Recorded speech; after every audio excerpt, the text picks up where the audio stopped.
Welcome back to page 121. Today we're going to jump into House Colos of Silent Death. I love these house books that they put out for Silent Death. Supposedly there's still some new Silent Death in the making. I haven't heard anything for a while, but hopefully soon. But they have the front of the box and then the book and then the back of the book. And what you get inside for your $12. You get new space fighters, 2 refits, new Colos Maxim weapon systems. There you go. So let's take a look inside. Silent Death is a space game that was published in the 90s into the early 2000s. This book, in fact, is from 2000. And it's just a tabletop combat game. I have ships, you have ships, we fight each other. I did a how to play video a while ago, and I did an actual play the same week of Silent Death. It's a fun game. So there we go, the table of contents, and we get to look at the introduction. What is House Colos?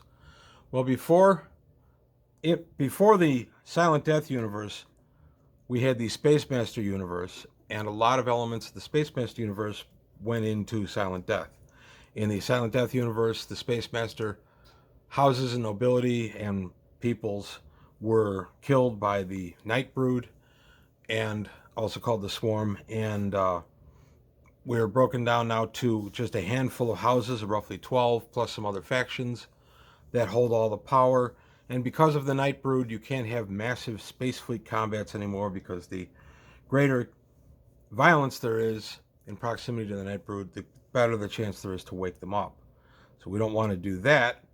So the battles are smaller scale. It's kind of a fun way to give the game an excuse to just concentrate on smaller fighters. You can be in a small snub fighter to a decent-sized warship in this game. So there you go. We take a look there. Now we take a look at House Colos. Colos. These are basically the real bad guys of Silent Death.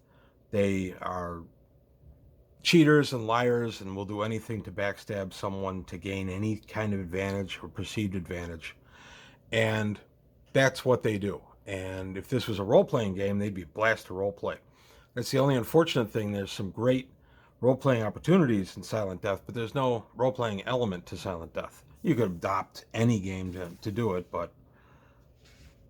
So there we go. We take a look at the Colosians. They're one of the original Terran Empire houses, and in fact, they're the last house to survive intact. And you can be one of the aristocracy or a plebeian, just a citizen worker. And then there are ways to lie, cheat, and steal your way from being a plebe to the aristocracy, move yourself up in the aristocracy. And we got to look at their military, the officer training. Cheating is counted as a good thing because it teaches you, here we go, in the classroom, cheating on exams is expected behavior and considered an important problem-solving skill. Oddly enough, the expected drop in academic achievement as a result of the rampant cheating does not happen. Cadets who are smart enough to get along without cheating can sell or exchange their knowledge for favors from other cadets. And a cadet can be taken down a notch by feeding him or her false answers. This means the cadets need to be able to verify the accuracy of their cheat sheets and thus end up learning the material anyway. I thought that was kind of fun when I read that. And then the dukedom themselves, the Colosian philosophy, which is backstab anybody for any reason. I love these little sidebars. These are little fiction that they put in just to kind of help build the mood. I always thought those were a lot of fun. And now the political information, how House Colos gets along with the rest of the political bodies in Silent Death. And again, role-playing abounds, but you end up in ships shooting each other, which is also fun. Don't get me wrong. I love this game. And then we get Colosian technology. This is a laser they bought or stole from another group that was down on their luck. So we have different laser specs. One thing I liked about these books is we always got new lasers and weaponry and things like that. The Colos holdings, what systems they're in, the fleet composition, and House Colos scenarios. So you get some scenarios in here to use with House Colos and some of the enemy that they'll be fighting. Gunboat Battle Royale. Oops, here's the receipt from when I bought this guy from 3D House of Games on September 17th, 2000. From Matt. I remember Matt. He was a good guy. So there you are. I don't know, some reason I just keep the receipts sometimes. So continuing on, now we've got, this is just information as far as how to play the game. They reprint it in a lot of the books to save you from having to pull out of this book and go into the rule book. I actually always like that. And then the phases of the game. This is a very fun game. All these are available on DriveThruRPG, and they're all reasonably priced, just as PDFs. But if you want to get into this game, it's not hard. You need a couple of spaceships, hex map of some kind, and a few books. There's House Colos Space. And then we can take a look at the ships. Let's face it, most of us bought these books for the ships. So here we get a look at the Spectre, and permission is given to copyright to copy for personal use.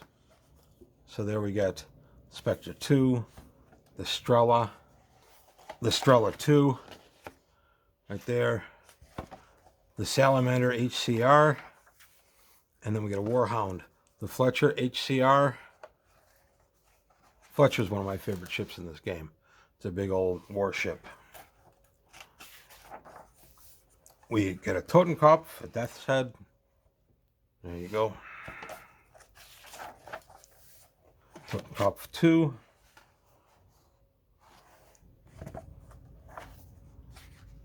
And if I can turn the page.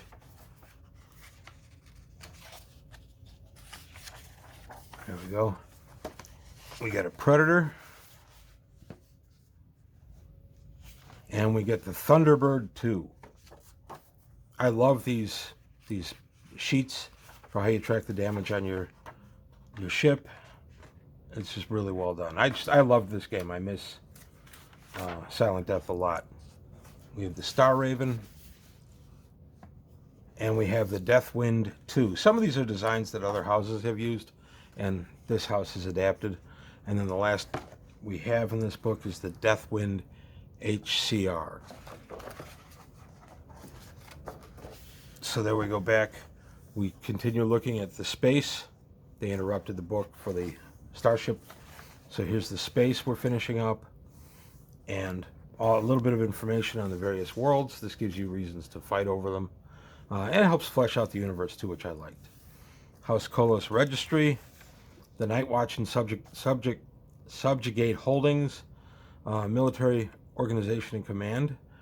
Fork House Colos. Military decorations, force projection, very important. And then the famous Wings of House Colos. I used to play this game back in the 90s with guys that knew all the names of all the wings. They could tell you what colors certain houses flew. Just amazing. I sometimes think about that. I wonder if any of those guys remember any of that stuff. This game's been gone for a while. And here's some Colosian ship designs, just the overall way you could design the ship yourself.